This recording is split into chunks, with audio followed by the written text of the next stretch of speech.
I had a rather heated discussion with somebody on Reddit. Of course, Reddit. What else? That's what Reddit's for, right? To have heated discussions. If you can call it a discussion. More like a, I don't know what you'd call it. It's nuts. I can't even call it a lesson because I know the person's not going to learn anything. But it got me thinking, and I put enough effort into that reply that I wanted to save it. I posted to Facebook, and I'm making this video. They don't teach civics anymore. Not really. I mean, you might have a little bit of history and social studies, but they don't actually have civics. It should be mandatory. Every year you're in school, one class should be civics and only civics. Not history, not social studies, not American history, civics. Teaching you the Constitution and the way this country is supposed to work. Not the way they tell you it works, not the way court precedent tells you it works, not the way constitutional law tells you it works, not the way SCOTUS says it works, Supreme Court of the United States, but the way the Constitution actually says it's supposed to work. So, got into a heated discussion, and this guy said, you are making the straw man argument. Let's look at the actual U.S. Constitution, which he clearly never actually looked at. Okay, here are some concepts that are not mentioned in the Constitution. Right to request records are mentioned. Right to access municipal government buildings is mentioned. Right to be anonymous and right to privacy. One whole fucking amendment covering that. So tell me, how is it that you are inventing a constitutional right to anonymously and privacy access a government building for the purpose of making a records request? I think you just made that up. Me and some other guy, he thinks we just made that up. You can point to no SCOTUS or federal law precedent that supports what you say. There it is! Revisionist history. Most people don't realize that when I say things that go against what federal courts and the Supreme Court of the United States has said, it's because that's the point. The point I'm making is those courts are illegal. They are doing things that are... Oh, I got blood. Yeah. They are doing things that are unconstitutional. Things they are not allowed to do. And worse is when you get a court decision that says, well, the constitutional violation is a minor intrusion. So I'm thinking, like this guy suggested, what he really meant was, have you looked at court records in federal law? He didn't actually mean, have you, I'm looking for a tissue to get the blood. He didn't mean, have you actually read the Constitution? Because he thinks those things are the Constitution. And they're not. Those things are violations of the It's bugging me because I can see it. Those things are violations of the Constitution. They're illegal. They're not law. See, that creates a problem there, too, because they are law, but they're not law. See, we have two different meanings for the word law. You have supreme law, what the Constitution says is, period, end of discussion, you're not allowed to argue with it. And then we have what courts and stuff will enforce as if it was law. And we call those things laws. But they're not really laws. Because by definition, anything that violates the Constitution is null and void on inception. That doesn't mean you can ignore it, because they will enforce those things as if they are law. And since they control the courts and the guns and the taxing authority, they can bend you to their will, even if what they're doing is illegal, because they enforce it. That's our job. Our job as a society is to say, no, you can't do that. And we don't do that. And because we don't do that, we get bullshit like this. So my reply was, okay, so the first concept here, it's an oxymoron. Let's make sure I'm using this word correctly.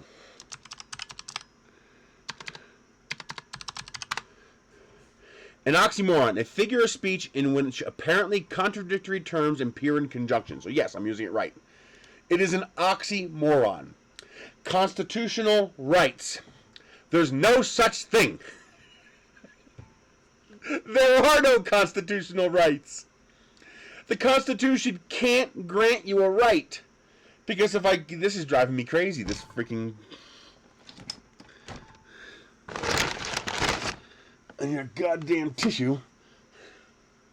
The Constitution can't grant you rights. That's by definition a privilege. If I grant you permission to enter my home, you don't have a right to my home. It's a privilege I am granting you. I can revoke it. Get out! I don't want you here. Get off my lawn. Okay? That's a privilege. We're not talking about privileges. Constitution may or may not grant privileges all over the place. I have no idea. The Constitution grants power, and it recognizes rights. Right? The first. Oh, you get free speech from the First Amendment. Oh, really? The First Amendment says Congress shall pass no law abridging the freedom of speech. Where does it say you are hereby granted freedom of speech? This amendment grants the people of the United States freedom of speech. I don't see that anywhere. It says Congress shall make no law abridging the freedom of speech. It's a denial. It's a restriction. Telling me to, well, find out where the Constitution grants you this right is an oxymoron, because you're telling me to do something that can't be done. That's like, show me on the sun where there's ice. It's a thermonuclear fireball. There is no ice on the sun. Oh, I'm right. You can't find it. I'm right.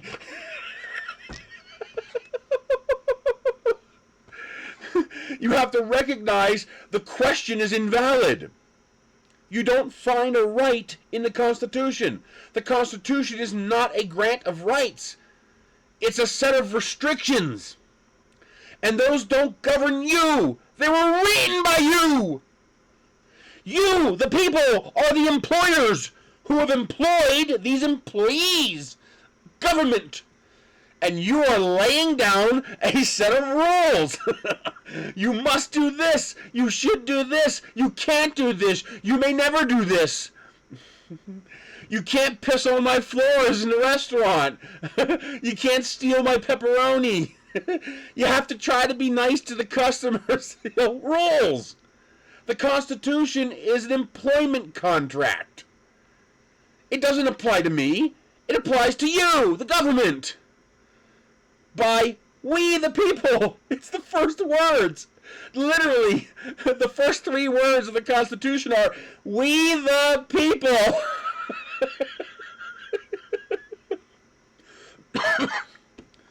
So, who grants you your rights? No one! Because if they're granted, they can be taken away. That's by definition a privilege. I couldn't get the word out. That's by definition a privilege, not a right. A right is endowed by your mere existence. Endowed by your God, whatever you want to call it, whatever supreme being you want to believe in, or no supreme being. Simply you exist. You exist, therefore you have these rights.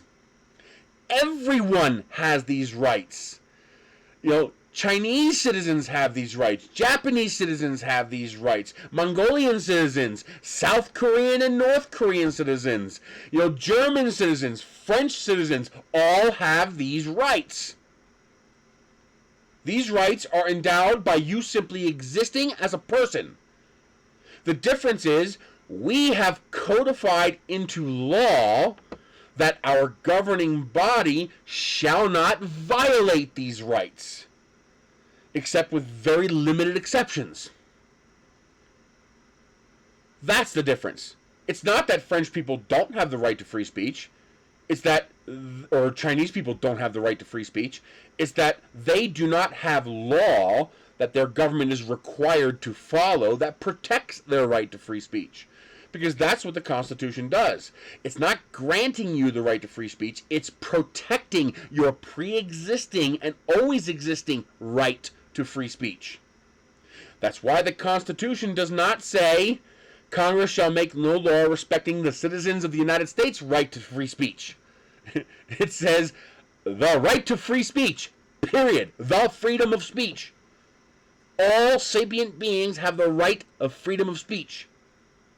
That includes the Chinese citizens, that includes the Indian citizens, that includes the South Korean citizens, that includes the Italian citizens, that includes the fucking green man on the moon. And no portion of our government is permitted to violate that right. regardless of where they are. Because it doesn't say Congress shall make no law respecting an establishment of religion in the United States. It says Congress shall make no law, period. And the government can't do anything without being empowered by a law in Congress, which means Guantanamo Bay is unconstitutional. The only way it would not be a constitutional violation is if no U.S. citizen had any part in its operation whatsoever in any way, shape, or form. The moment you put a U.S. agent there, or here with say over what happens there, it's unconstitutional. Because that agent is empowered by Congress, and Congress is not allowed to empower that agent to do that. Because it's illegal. That's what the Constitution says. Oh. So asking me to show you where a right is in the Constitution is an oxymoron, because there are no rights in the Constitution. There are prohibitions in the Constitution. There are things you, the government, shall not do. And just to make this clear, because we had assholes 250 years ago trying to make these same stupid, bullshit, fucked up arguments, that the founders had to slap them in the face a second time by writing the 9th and 10th Amendment. So, where do our rights come from? They come from your existence. You exist, therefore you have them. And this is spelled out in our 9th and 10th Amendment. The enumeration in the Constitution of certain rights, meaning listing certain rights, First Amendment, Second Amendment, Third Amendment, not granting them, just listing them, shall not be construed to deny or disparage others retained by the people. Listen to that again. The enumeration in the Constitution of certain rights shall not be construed to deny or disparage others retained by the people. That means I don't have to find that right in the Constitution. You have to find its restriction. You have to find where it says I can't do that, and that comes next. In the 10th Amendment, to finish the first sweep of the wet trout, now we have to finish the second sweep of the wet trout across these assholes from 250 years ago. The powers not delegated to the United States by the Constitution, nor prohibited by it to the states, are reserved to the states respectively or to the people. Let me parse that into baby talk for people who don't understand. All rights and powers belong to the people without any exception, except those specifically delegated to the federal or state governments in and not conflicting with their respective state constitutions. That's what it means. So, all rights are mine, unless they infringe your rights, or if they infringe a specifically enumerated, delegated power of the governments in their respective constitutions without violating the rest of the Constitution or the rights of the people. All rights are yours. That is what rights are. They can't be granted. They can only be recognized. And then we refuse to allow them to be violated. This is not weasel wording. This is absolute wording. Congress shall make no law. It's not Congress shall make no law except, or Congress shall make no law unless, or Congress shall make no law unless it's just minor. Then it's okay. Then you can make a law. No, it's an absolute. Congress shall make no law. This is an absolute statement. There's no gray. There's no middle ground. There's no no. No law. Not some law, not minor law, no law. Period. Because in order to have rights, they have to be absolute. If the right isn't absolute, you don't have it. But, no law. That means you have to take the more difficult path. You have to actually judge people on their actions and not restrict their rights. So you can't say, but this person is causing a panic in a theater by yelling fire. Then you make inciting a panic without just cause a crime. You don't make yelling fire a crime, because the First Amendment says Congress shall make no law abridging the freedom of speech. No law. Not some law. Not law with a good purpose. Because the moment you have a list of allowed and not allowed, your right to free speech is completely gone. You have no right to free speech. Rights are either absolute or you don't have them. Because the moment you have a list of yes and no, your right is no longer a right. It is now a privilege defined by whoever makes these lists. Meow, meow, meow. Meow, wow. Does anybody get it now? The moment you make a list of allowed and not allowed words, you have no right to free speech. You now have the privilege of free speech. These are allowed and these are not allowed. And these are in control of whoever makes the list. This is not fucking rocket science. But they obviously don't teach this shit. Okay? That means you have a right to drive a car, not a privilege. A driver's license is a right, not a privilege.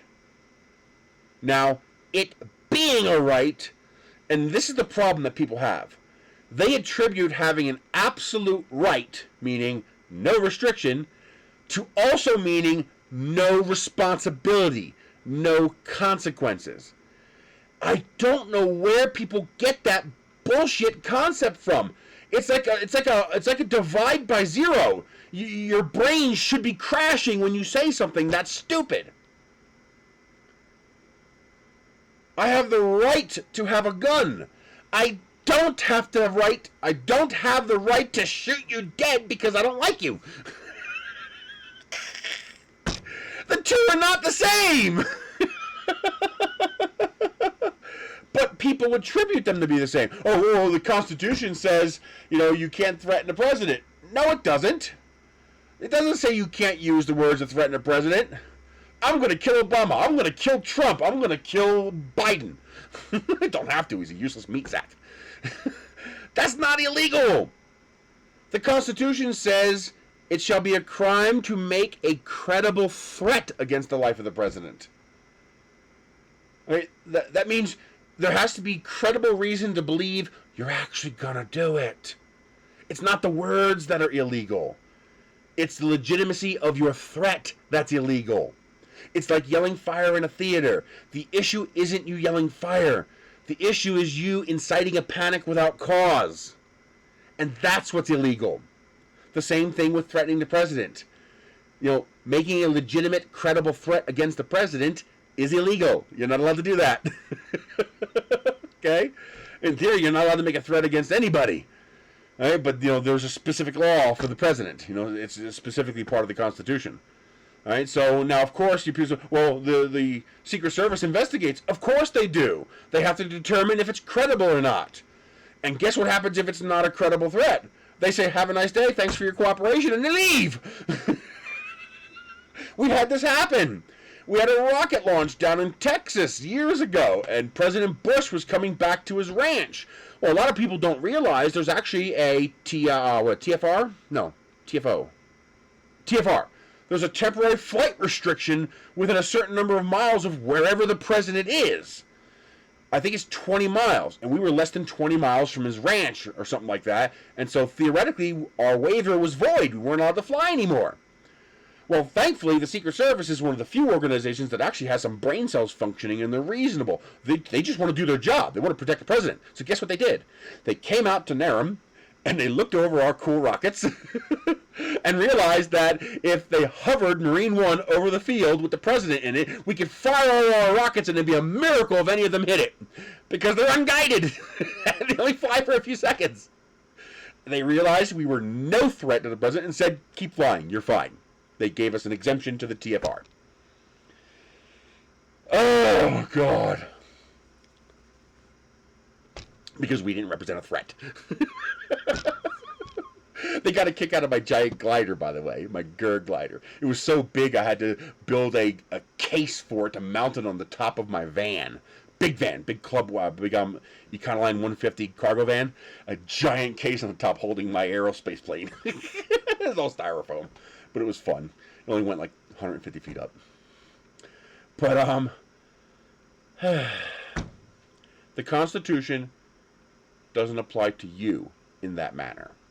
The Constitution does not grant you rights. It grants you protections. And it does that by forbidding the government from doing things and requiring the government to do things. So the government is not allowed to do anything. The government has no rights. None. It has the right and authority to do nothing except what is specifically enumerated in the Constitution. By law, the Constitution is explicit, not implicit. So you can't imply what the Constitution does. Well, didn't you imply that we have all rights? No, that's explicitly stated in the 9th and 10th Amendment. It specifically says all rights not delegated to the government belong to the people. It specifically says that. So I'm not implying anything. I'm reading what it says. Okay? And the biggest problem is we interpret the Constitution. You see, the problem is there's two definitions to the word interpret. You have interpret to explain the meaning of what is blue light. Blue light is 405 nanometer light. It's actually a range, but I'm just pulling the number out of my ass. 400 nanometer light is blue light. You also have the second definition of interpret, which is the one that we're using, but not really. We're bastardizing it, but it's the closest fit. To understand to mean based on a certain belief or bias. So I believe the government should be able to stop people at a checkpoint. Therefore, I'm going to interpret the Constitution to allow the checkpoint because the intrusion is only minor. Even though the Fourth Amendment was explicitly written specifically to ban general warrants. And a checkpoint is literally a general warrant. And nowhere in the Fourth Amendment does it say against unreasonable search and seizure unless it's minor. I failed to find the unless it's minor portion in the Fourth Amendment. You know, I looked. I couldn't find it. I think I actually have it quoted here. Yeah. The right of the people to be secure in their persons, houses, papers, and effects against unreasonable searches and seizures shall not be violated, except with probable cause. Okay? So I don't see any words in there that say, unless it's minor. That's my point. What the courts did was illegal. What SCOTUS did was illegal. It's unconstitutional. Those decisions are null and void. Legally, those decisions are null and void. They don't apply. You don't have to listen to them. The problem is you've got people with guns and bats who are going to make you listen to them even if they're illegal. That's the problem. Courts do not define what is right and wrong. Courts do not define what is or is not constitutional. Morality and ethics defines what is right and wrong. The Constitution defines what is legal or not legal. So what does the court do? The court defines what will or will not be enforced. That's what the court does. Now, if the court does its job, what will and will not be enforced will be in line with what's in the Constitution. In this case, it's not. It's a clear violation of the Constitution. When they took away your right to drive and claimed that it is now hereby a privilege because of the decree of the king, Please, you don't get to ask me to show you where the right to drive exists in the Constitution. I ask you to show me where it says I don't have a right to drive. Because that's what would have to exist to convert that right to a privilege. That's the only way to convert driving to a privilege, is you would have to show me in the Constitution where it declares they have a right, the power to convert that right, because the 10th Amendment makes it a right, into a privilege. Now, that doesn't mean you could drive without a license. The government is endowed with the authority to provide for the common good. That is a valid constitutional power. That's why we have traffic lights. That's why we have roadways with lanes. That's why we have laws that decree you must drive on those roadways and in those lanes and obey those traffic signals. Where are they granted that power in the Constitution? They're not. It's not anywhere in the Constitution. Nowhere in the Constitution doesn't mention traffic lights and speed limit signs. But they're all constitutional.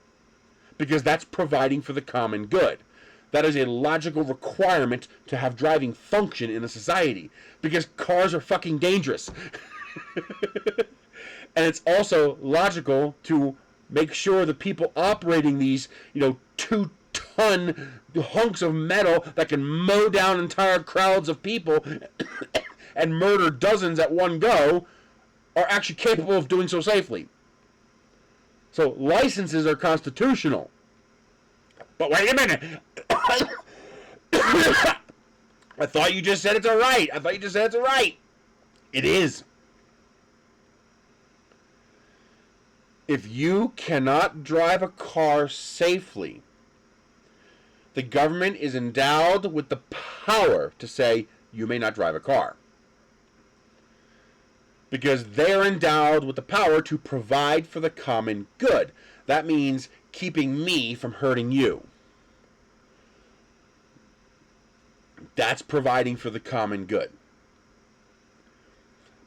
So what's the difference? Well, the difference is a license constitutionally must be shall issue. What shall issue means is that I go, Mr. Government, I am going to drive. I have the right to drive. The government says, okay, citizen, here is your driver's license. Please take this test to confirm that you are capable of operating a vehicle safely. You get a medical checkup. You check your eyesight, because seeing is kind of important to drive a car. And you make sure you understand the basic road rules. Red light means stop, green light means go. You drive on the right, not the left. This is a speed limit sign. This is a caution sign. When you see emergency vehicles, move over and get out of their way. Don't crash into other people on purpose. Things like that, oh, yep, I can do all that. I am a capable, normal human being, and I am capable of operating a car. Therefore, the government must give you the license. They can't deny it to you unless they can show cause, because it's a right. So the only reason they could deny a license to you is if you proved incapable of operating a vehicle safely. If you were too retarded to be able to, you try to drive down the road and you brake for the stoplight 20 seconds after you pass the stoplight, or your reflexes are so slow that you crash through 30 children in the school walk before you go, oh, kids, maybe I should brake. Or you can't stop yourself from drinking and driving. Or you can't stop yourself from driving 100 miles an hour down the 25-mile-an-hour residential street. They have to show cause. Otherwise, they must give it to you in a proper system. Okay? And also, they can't revoke it without cause. Right? Once you've proven you are capable of driving, unless they can show you're not capable of driving safely, they cannot revoke it. But instead, what they did was they converted it into a privilege. So they can hold it, like the proverbial carrot in front of the goat or the donkey, whipping you, saying, go, go. Otherwise, I take away your carrot. And they use it to force you to do things that have nothing to do with driving. I agree with people paying to support their children. I agree with, paying your parking tickets if the parking tickets are valid. But saying you can't drive because you didn't pay that ticket is not constitutional if it's a right. Because your revocation of my driving right has to have something to do with my ability to drive safely. My ability to afford the money to pay your fines, justified or not, has nothing to do with my ability to drive a car.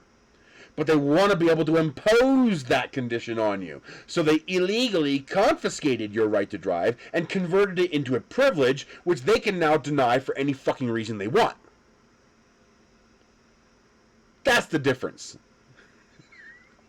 And that's the difference between civics and not having civics. Because if we actually taught civics, people would know this and say, fuck you. That's not how this works. Do your job right. But we don't. We just accept it because, you know, I'm okay. I followed the rules and I got my privilege. Fuck you.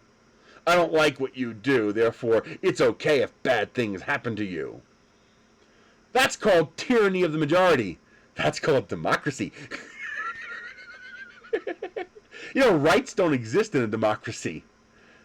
You have no rights in a democracy. Your rights are at the whim of the people voting. That's what a democracy is. That doesn't mean you don't want a democratic government. You know, voting is a form of democratic action, a part of democracy. Democracy is pure. Everything is voted for. Well, in that system, you have no rights. You need an authoritarian system in order to have rights. You need authoritarianism, a constitution. That's what a constitution is. It's authoritarian. It sets down a set of rules. You shall do this. You shall not do this. You may not do this. It's authoritarian. It's like a totalitarian government. You just take the good part of it. Right? You can't have public roads without communism. You can't have, you know, insurance without socialism. You can't make a profit without capitalism. All of these things are required. You just use the best parts of them in the proper mix. You don't demonize one even though you need it. Again, that's civics, and we don't teach that. Oh, man. As far as his specific issues, he says, right to request records. Since when do I need a right to request my own property? Do I have to submit a request to the government for permission to look at my Smith's receipt? These are my records. They belong to me. These are public records, which means they belong to the public. They're your records. Now, if there's a cost involved, there's some reasonable restrictions on that. That makes sense. You can't just say, give me all the records for the last 50 years.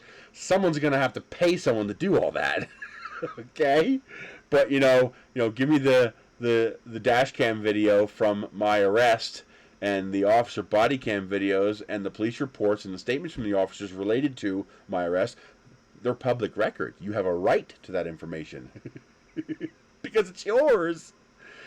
Not giving it to you would be a violation of the Fourth Amendment. It would be essentially a seizure of a sort, because they are public records. It's also covered under the First Amendment, the right to petition the government to seek redress for grievances.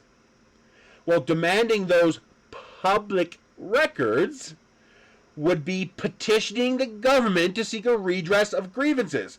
So this guy clearly hasn't even read the Constitution, because if he would have gotten to Amendment 1, he would have answered that question. Right to access municipal or government buildings. Municipal and government means they are publicly owned. You have a right to public property. Now, it has to be reasonable. Okay, you can't say open up the doors at 4 a.m. or let me bring my 100-person team crew into a building that can only hold 50. Okay? And now, they also have a right to secure certain parts of those buildings. You don't have a right to go into their personal cubicles. You don't have a right to go into the armory of the police station. You know, this is reasonable. You have right to the publicly accessible portions of a public building. And you don't have to fucking ID yourself to do it. They might enforce it, but that would be unconstitutional. Because what security purpose is served?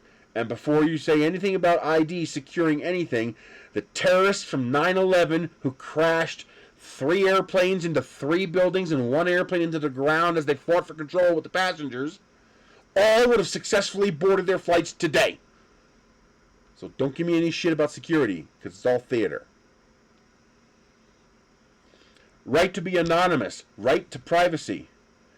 This just...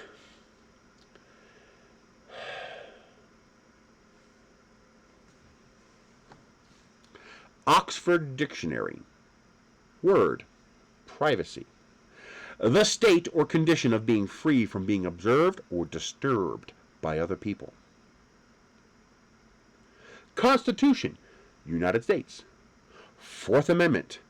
The right of the people to be secure in their persons, houses, papers, and effects against unreasonable searches and seizures shall not be violated.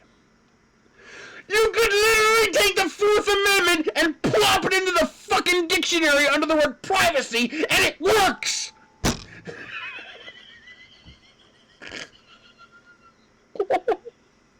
So this guy both never read a dictionary and never read the Constitution. Because if he'd have read the Fourth Amendment, and if he'd have read any fucking dictionary on the planet with the word privacy in it, he would have gone, duh, there it is!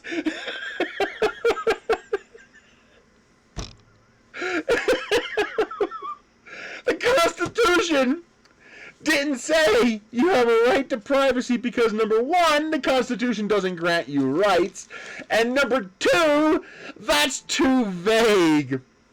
So the Constitution spelled it out in explicit detail. They're fucking synonyms. They mean the same exact thing. The Constitution doesn't say privacy because the Fourth Amendment is privacy. You literally can't make this shit up. You can't make it up. It's. So here's a guy.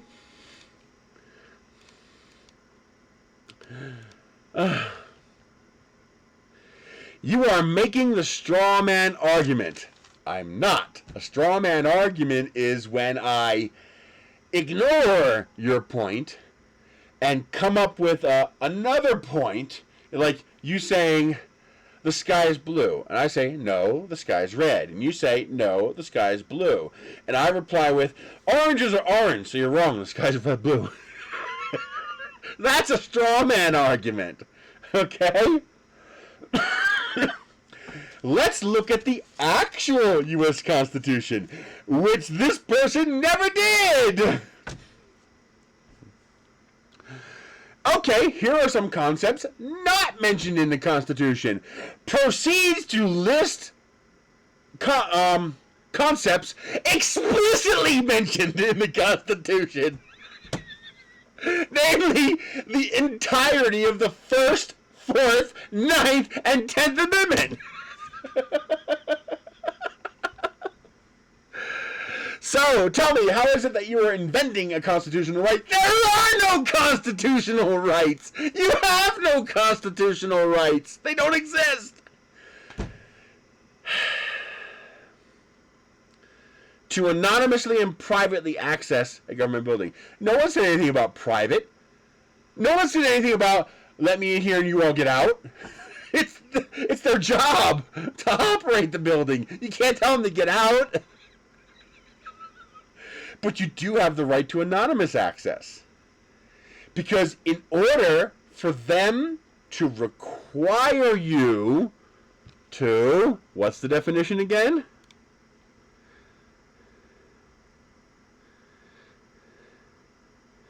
The state or condition of being free from being observed or disturbed.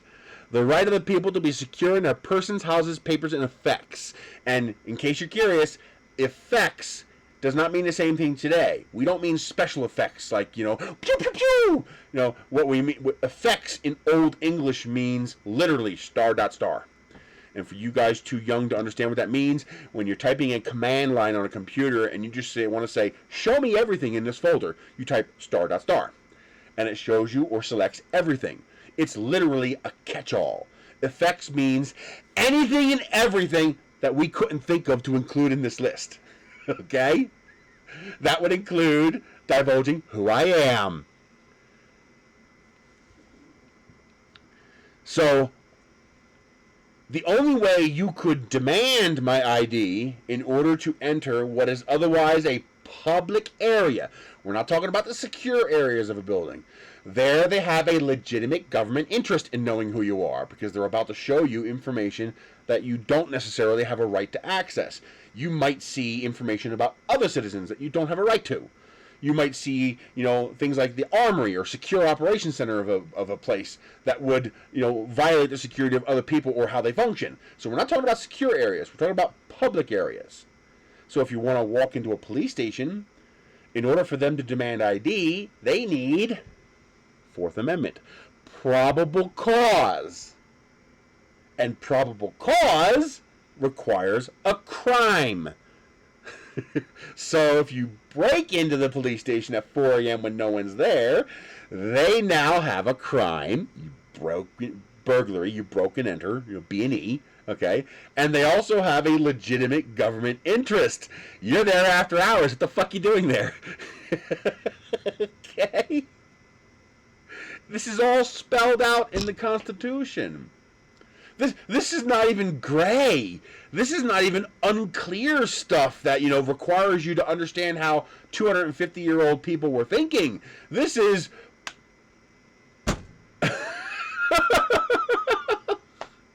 You can't make this up.